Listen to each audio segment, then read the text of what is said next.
An important phenomenon that has been described in the Holy Quran is not very well known even among the believers, and that is the protected tablet or the preserved tablet.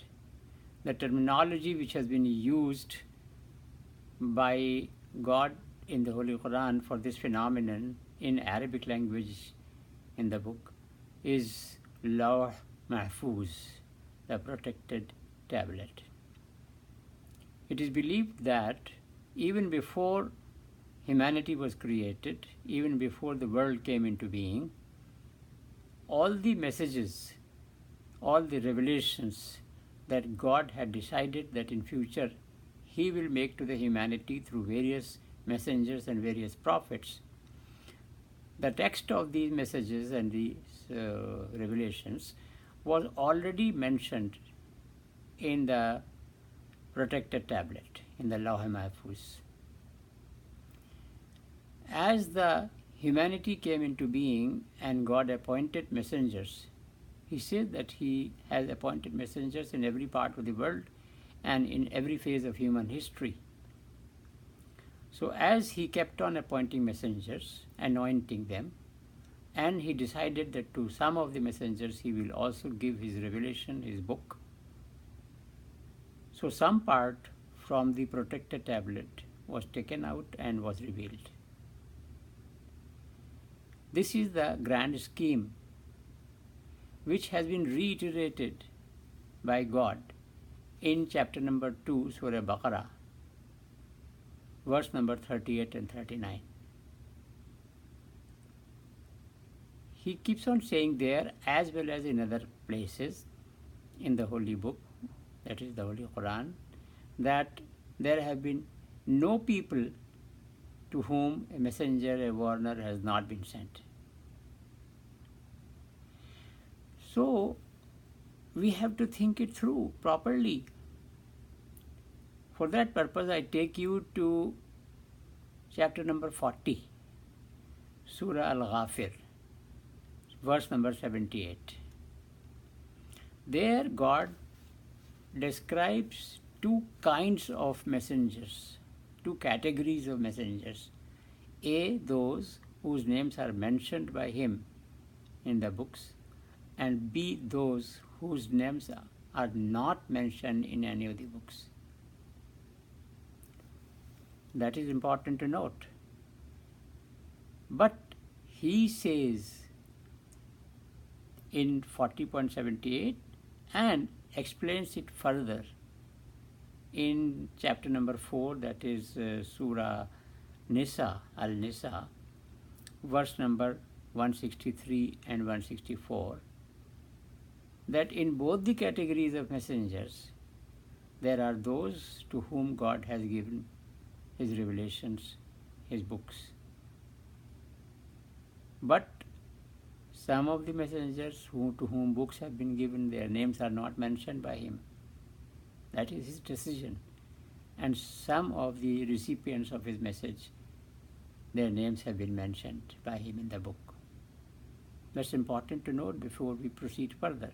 In fact, in this Surah Al-Nisa, chapter number 4, 164, He even mentions some of the messengers of God: Noah,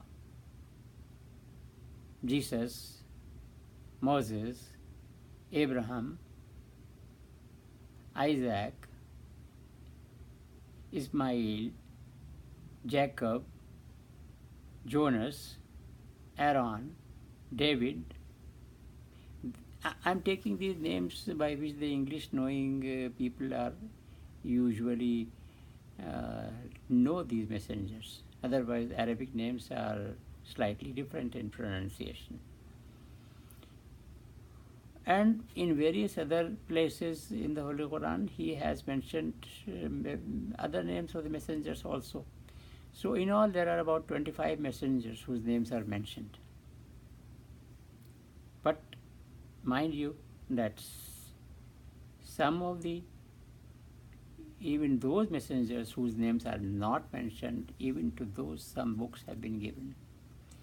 Then he says in chapter number 14, Surah Ibrahim, verse number 4, that the books which were given, the revelations which were made to the messengers in both the categories, each one of such message was revealed in the language which was known to the messenger and his people, so that they properly understand the message. Then in chapter number 2, Surah Al-Baqarah, verse number 285, he says that the true believers are those who believe in all the angels. Number one, who believe in himself, that is God. Number two, who believe in all the angels, and who believe in all the messengers and prophets. He does not say in singular terminology, he uses plural, in all the messengers and prophets. Again he says in all the books. So it's very important to realize this message of God, inherent message of God.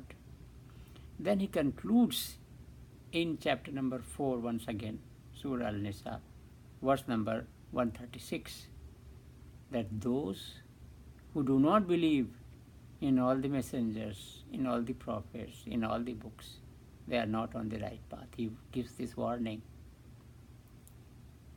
So this is very important to realize this thing and think it through. That is the reason that a person like Dr. Sir Muhammad Iqbal, who is also known as Allama Iqbal, he had very deep knowledge and understanding of the revelations of God. He has described this particular aspect in his poetry, like Gautam Buddha. He says कि कौम ने पैगाम गौतम की ज़रा परवाह न की, कदर पहचानी न अपने गौहर यकदाना की. Says that the people did not properly appreciate the worth of Gautam. He laments. Then at another place he says, फिर उठी आखिर सदा तौहीद की पंजाब से, हिंद को एक मर्द कामिल ने जगाया ख्वाब से. He's talking about Guru Nanak,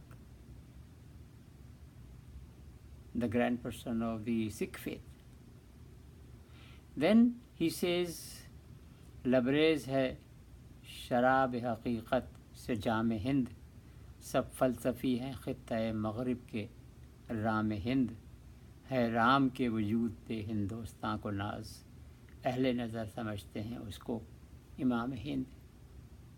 He is talking of Lord Rama. So likewise he has been talking about the grand spiritual figures, particularly of India and the rest of the world, even though their names are not mentioned being messengers of God in the Holy Quran.